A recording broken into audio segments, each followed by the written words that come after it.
Hey guys, welcome back to the second video of my 12 videos of Bookmas. If you guys didn't know, I am in fact doing 12 days of Bookmas this year, so that's going to be running from December 13th until the 24th. So if you guys are interested in checking that out, definitely hit that subscribe button so you can get all of the notifications for when I post each day up until the 24th of December. All right, so today we're going to be talking about 20 books that I am super psyched to read in 2020. Now, when I was creating this list, I did try to put like a lot of books that I have on my shelf in this list because obviously I bought them, I'm excited to read them, and I would rather read books I have before going to the library or going and buying books that I don't own. I just feel better using the books that I have first, but there are definitely some towards the end that are books that I don't own that I'll take out from the library, borrow from a friend, whatever. Let's get started. Okay, first up, we have got a book that apparently is super popular nowadays in fantasy, and that is The Lies of Locke Lamora by Scott Lynch. Apparently our main character here is almost like an anti-hero, which I am very interested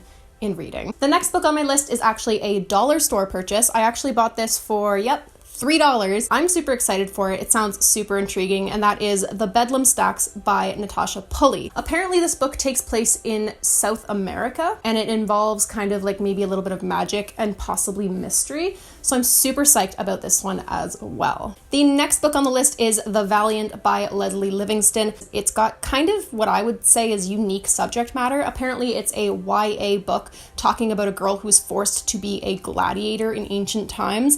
And that just sounds super cool. So yeah, definitely interested in getting into The Valiant by Leslie Livingston. Next book here, I honestly was ready to unhaul it because I have heard some not so nice things about the author, but at the same time, this is my dad's favorite author, so I'm kind of like, I want to read it to see why my dad likes this author so much, but I've heard some not nice things. Think I'm going to give it a try though, just to see what I think about it, basically. And that is Wizard's First Rule by Terry Goodkind. So yeah, I've heard that the author can be a little bit not nice at times, but we'll see. We'll see if his writing will never make up for being not nice. Be nice to people, please. But we'll see if his writing gives me a slightly better opinion of him than I have right now. We'll see. Next up, we've got a series that I have, again, been hearing a ton about, and this is the first book in the series, and that is The Golden Compass by Philip Pullman. This is the His Dark Materials series. Apparently, everybody and their mother has read this series, and I just didn't know that it was that big. I thought this was just like a one-off children's book at first until I came across books 2 and 3 in the trilogy. I'm gonna try it. Apparently, it's very highly acclaimed. Everyone loves it, so we'll see if I love it. The next couple of books on this list actually fall into the category of historical fiction. This is a genre that I haven't really read very much of in the past, but I feel like it's right up my alley because I adore history. So the first book of the 2 is a very highly acclaimed book, heard a lot about it, and that is The Book Thief by Markus Zusak. I've heard a lot about this. It takes place in sort of the Nazi Germany era, and that area of history is extremely interesting to me, so I think that this inherently will be an interesting read for me, but I've heard so many wonderful things about the story structure, about the characters, just about how this book makes you feel things. So I'm very interested to see if this book has the effect on me that it seems to have had on so many people. The next book is another World War II historical fiction, and that is The Nightingale by Kristen Hanna. I have heard that this involves a relationship between sisters, which is very interesting to me. I don't know if there's romance in this. I don't really know what the major plot is, but I'm interested to see sort of that relationship between sisters during wartime. I feel like I'm going to learn something from this book, so I'm very interested in this. Again, World War II era, something that I am interested in reading about. The next book that we've got on this list is a book that I think I hauled in my first or second ever haul on this channel, and I still haven't read it, and that is Kafka on the Shore by Haruki Murakami. I think the reason why I haven't started this one is because I'm a little bit intimidated. I have heard that Murakami's writing style is very significant, and I've heard great things about it, but it's undoubtedly going to be very new to me. So I think I'm a little bit scared, a little bit put off by that, but I am going to make this part of my 2020 reading plans. I'm going to hopefully burst into the new year with a little bit more confidence in my reading ability and pick this guy up because I just feel like Murakami is going to be one of my new favorite authors. Now, of course, I could not make a 20 books I want to read list without throwing a few nonfiction books in there. So the next 3 books are in fact nonfiction. First book is Born Anxious, and this is by Dr. Daniel P. Keating. I believe they're a doctor. I think they work at a university somewhere in the States. If they're not a doctor, then Daniel P. Keating. I find this a little bit ironic that I'm feeling super anxious as I introduce the author of the book Born Anxious.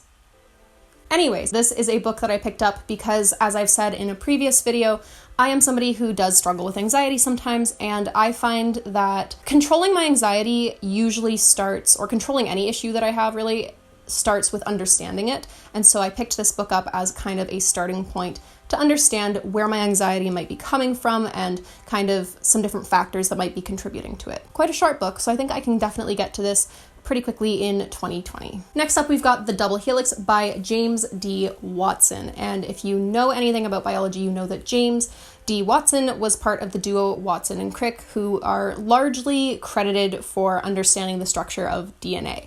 I am a biologist. I have a science degree on the wall over there. Sometimes my degree makes me really uncomfortable, guys. I never thought I'd get a science degree, but here I am. I always thought I'd go into something like arts related, but nope, here I am. Bachelor of Science. Really strange. Anyways, getting back to the book at hand, I am very, very interested in this because apparently it is a sort of a first-hand account of what it was like to be making contributions to these discoveries in biology. And apparently at the time of all of this work going on, James D. Watson was about 24-ish years old, which I am 24 years old. So I think that'll be kind of interesting to read, to see what it was like being 24 and in science back then versus now. So the next book that I've got here is Science and the Soul by Richard Dawkins. This is a collection of writings by Richard Dawkins, and I believe that some of them are like essays, basically just about science and the state of science and what is going on in the scientific community throughout his career. And I'm really interested to just see what his perspective is on that because he's a little bit controversial in a lot of ways. I'm very interested to kind of hear his voice and see what his perspective is on the scientific community as it's existed in his career. So the next few books, I do not actually have physical copies of them. These are the books that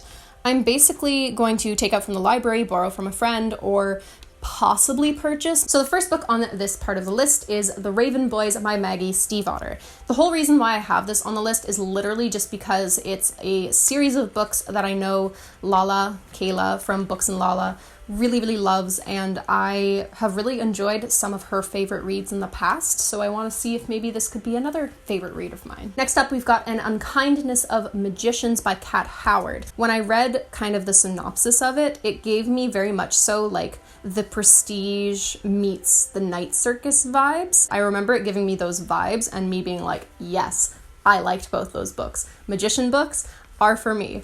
Totally gonna read this one in 2020. Next up, we've got a book that I started on audiobook while I was actually traveling Europe, and oh my gosh, what an amazing experience it was to listen to this audiobook while you're driving through the Alps.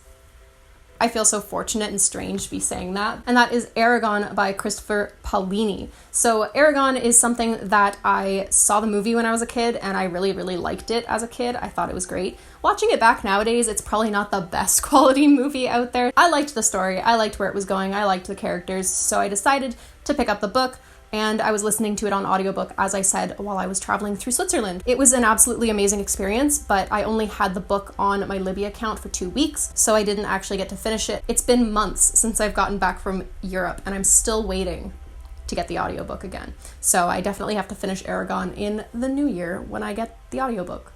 Hopefully. The next book on the list is a book that I'm super hyped to pick up soon, and that is The Way of Shadows by Brent Weeks. I've heard some iffy things about Brent Weeks and his writing. I've especially heard that he's not great at writing women, which, I don't know, it doesn't really bug me when I'm reading, but I am going to try and be aware of that while I'm reading this book.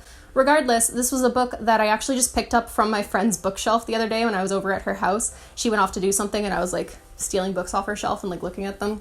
I had permission, don't worry. But she's an avid reader of fantasy, and she said that this series was fairly good. Apparently it's a like a fantasy assassin type story, and I read the first couple of pages of chapter 1, and I was pretty hooked. I actually thought it was really interesting, so I'm definitely hoping to pick up The Way of Shadows in the new year. Next up on my list is a series that I've been hearing more and more about, and an author that I've been hearing more and more about, and that is the Mistborn series by Brandon Sanderson. I have heard this is an amazing series, and you know what? I'm ready to pick it up. Actually, while I was over at that friend's house where I saw The Way of Shadows, she actually gave me like the 3-book box set of the Mistborn series and was like, you need to read this. Next one on the list, I am pretty embarrassed to say that I still haven't read it, and it doesn't look like I'm going to be reading it this year, and that is 6 of Crows by Leigh Bardugo. I know I am the worst. I have said probably in like 5 or 6 videos now that I'm reading 6 of Crows and I'm gonna have it done this year and it's top priority.